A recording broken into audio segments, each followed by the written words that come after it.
இன்று உலக அளவில் கொண்டாடப்படும் மதிய உணவு திட்டம் ஒரு நூற்றாண்டுக்கு முன்னர் சென்னை மாநகராட்சியால் முதல் மேற்கொள்ளப்பட்ட ஒரு முயற்சியாகும்.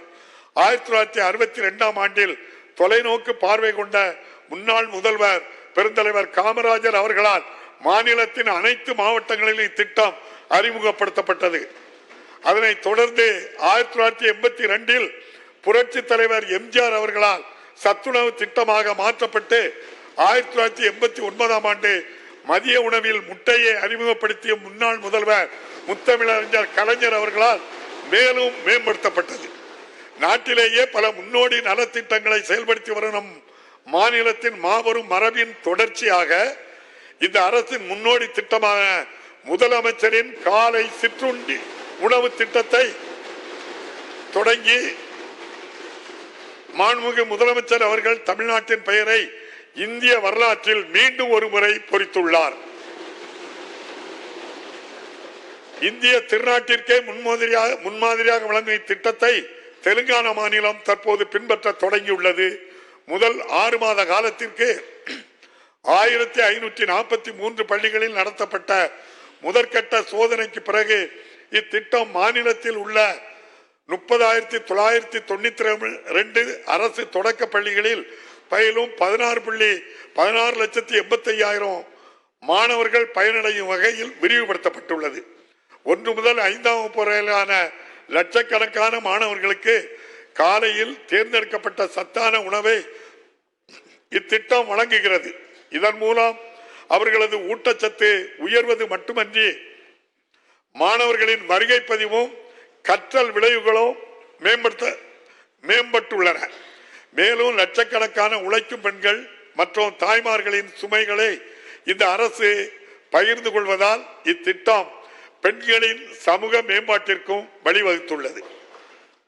தந்தை பெரியாரின் லட்சியங்களை பின்பற்றி அனைத்து குடிமக்களின் கண்ணியத்தையும் குறிப்பாக விளிம்பு நிலை மக்களின் கண்ணியத்தையும் காத்திட இந்த அரசு உறுதி பூண்டுள்ளது. விளிம்பு நிலை சமூகங்களை மேம்படுத்துவது அரசின் தார்மீக கடமை மட்டுமல்ல, மாறாக மக்களின் உரிமை என்று இந்த அரசு நம்புகிறது. இதனை கருத்தில் கொண்டு ஆதிதிராவிடர் மற்றும் பழங்குடியினருக்கான தமிழ்நாடு மேம்பாட்டு செயல் திட்டம் 2024 என்னும் சட்ட முன்வடிவை நடப்பு கூட்டத்தொடரின் போது அரசு அறிமுகப்படுத்த உள்ளது.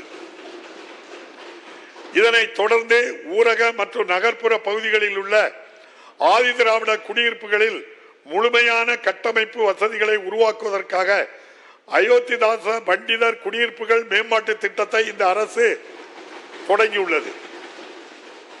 குடிநீர் வழங்கல், மின் வசதி, குடியிருப்புகளுக்கு சாலை வசதி, பூங்காக்கள் மற்றும் நூலகங்கள் உள்ளிட்ட பொது பயன்பாட்டுக்கு வசதிகள் போன்ற 1769 பணிகளுக்காக 2023-24ஆம் ஆண்டு நிதியாண்டில் 200 கோடி ரூபாய் மதிப்பீட்டில் மேற்கொள்ளப்பட்டு வருகிறது. மானியத்துடன் கூடிய கடனுதவி வாயிலாக ஆதிதிராவிடர் பழங்குடியின இனத்தைச் சேர்ந்த தொழில் முனைவோரின் பொருளாதார வளர்ச்சியை மேம்படுத்துவதற்காக அண்ணல் அம்பேத்கர் தொழில் முன்னோடிகள் திட்டம் என்ற முன்னோடி திட்டத்தை இந்த அரசு தொடங்கியுள்ளது. 2023-24ஆம் ஆண்டில் 755 பயனாளிகளுக்கு 84 கோடி ரூபாய் மானியமாக வழங்கப்பட்டுள்ளது. ஆதிதிராவிடர் பழங்குடியினர், பிற்படுத்தப்பட்டோர், மிகவும் பிற்படுத்தப்பட்டோர் மற்றும் சீர்வரவினர் சமூகங்களைச் சேர்ந்த மாணவர்களின் கல்வி முன்னேற்றத்திற்கு பெருமளவில் உதவிடும் வகையில் விடுதிகளில் மாதாந்திர உணவு கட்டணம் பள்ளி மாணவர்களுக்கு ரூபாய் 1000 இருந்து ரூபாய் 1400 ஆகவும், கல்லூரி மாணவர்களுக்கு ரூபாய் 1100 இருந்து ரூபாய் 1500 ஆகவும் அரசு உயர்த்தியுள்ளது. இதன் மூலம் மாநிலத்தில் 1,71,000 மாணவர்கள் பயன்பெறுகின்றனர்.